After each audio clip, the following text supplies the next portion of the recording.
to say, sir? Well, I was talking tonight to the commission on mainly homelessness, but also everything that has to do with the buses and the homelessness and the shelter plan. I think I hit most of the high points. My name is Doyle Lewis.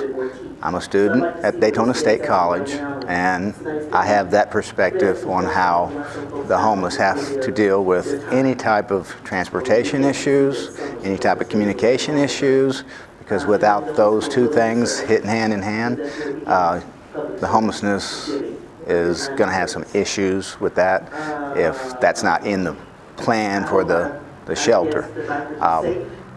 So that was my concern with the communications, with where the location is, out by the jail.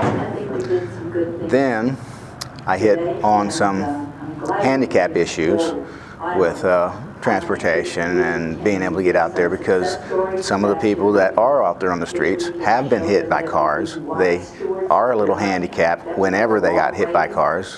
Some of them survive, some of them still walk, but still, when they get hit by a car, I had a friend got hit by a car just the other day.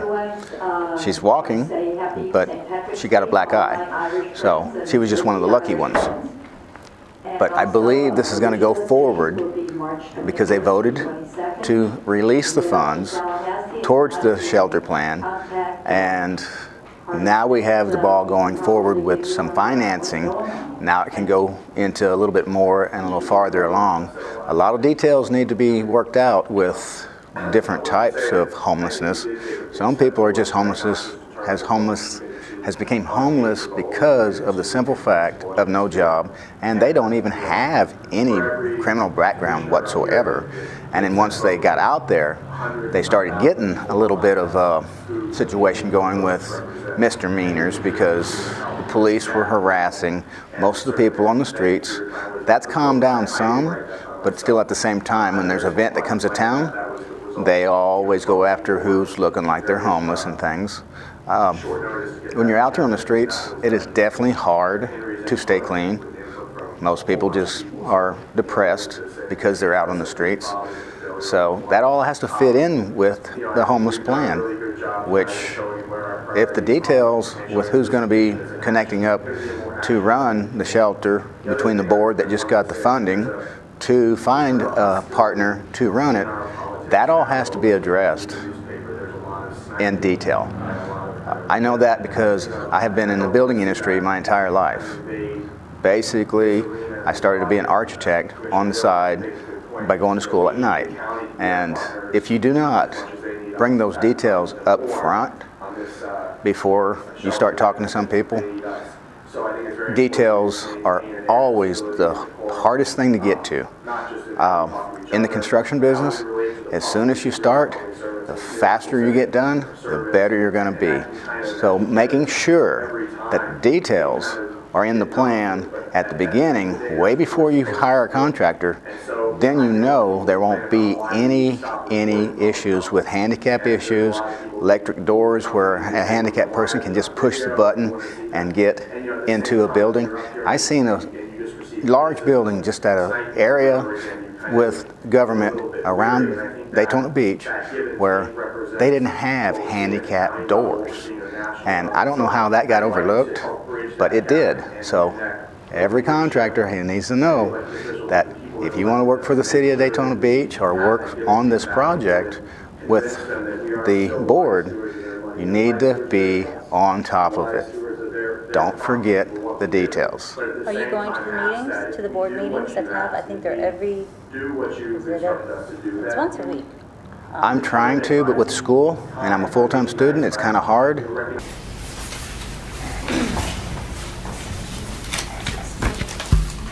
Good evening, Commission. My name is Doyle Lewis.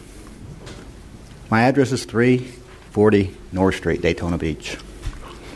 I have lots of concerns about this, especially about the busing and the transportation. I just started using the bus system here to find out about that situation. This is one of the concerns about that location that everyone has been concerned with. The bus system that goes towards the land, if I'm correct, is number 60, and there's only one, and it's once an hour.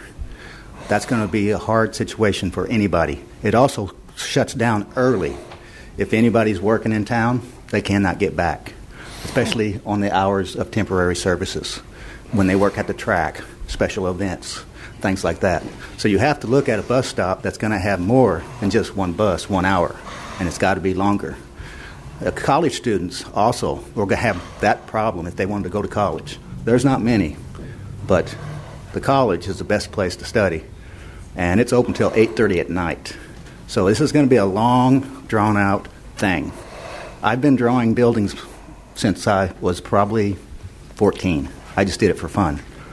And I would like to be involved with this, but you have to really look at some details. I agree with Rob. There's not enough details because you're going to have to make sure that it's going to go in the right way and it's not going to be like it was or is now. You have to have somebody that's going to be smart, dedicated, and a good board to get this pushed through. I want to go forward with it also. I'm a homeless man since 2010. I've been looking for a job here, full-time job, trying to get myself back off the streets. It's almost impossible if you do not have good transportation and people backing you. And the biggest thing you need to do is respect the homeless people because they are people too. And that is a strong thing. Anybody that's running that shelter or is involved needs to have a high standard for life. I have people that I've met on the street that are dying out there, getting hit by cars, running wheelchairs in and out now. Thank you. My name is Doyle Lewis. Thank you. Hello again. My name is Doyle Lewis, 340 North Street. The reason why I wanted to speak on this is because Heather Post is the nominee that might get on this council. I hope she does, because there's your county involved.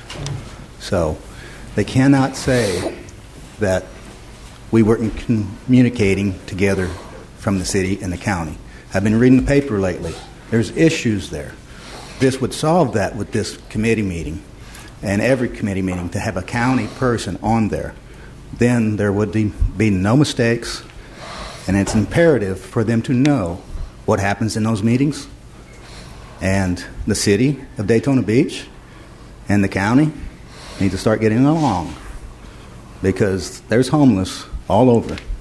Some of the homeless shelters that they had out by the DeLand area was actually shut down because they were having criminal activity.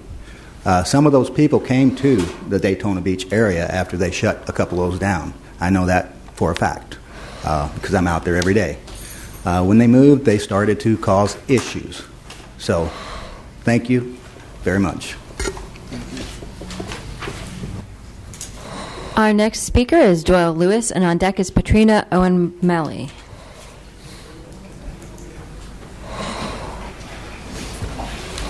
Hello, Commission, again. This is Doyle Lewis, 340 North Street, Daytona Beach.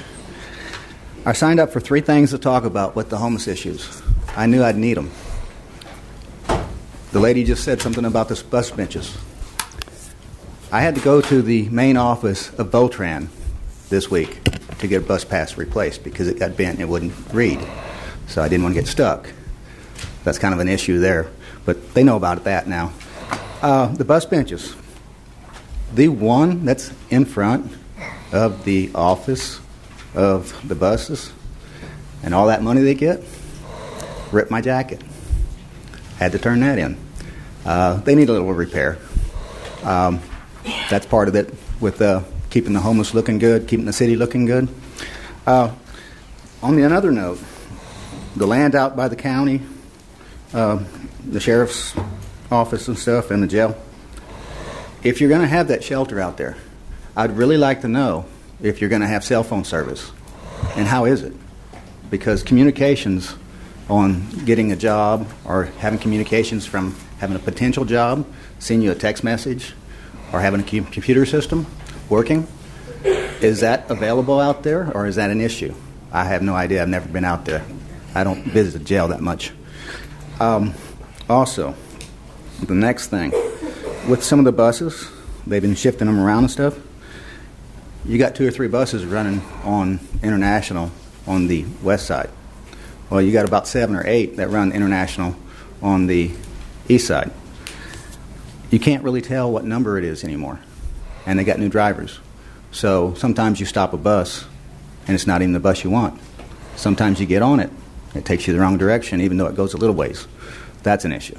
So the bus services definitely need to be up on this a little bit more. I know they're going through a lot of changes.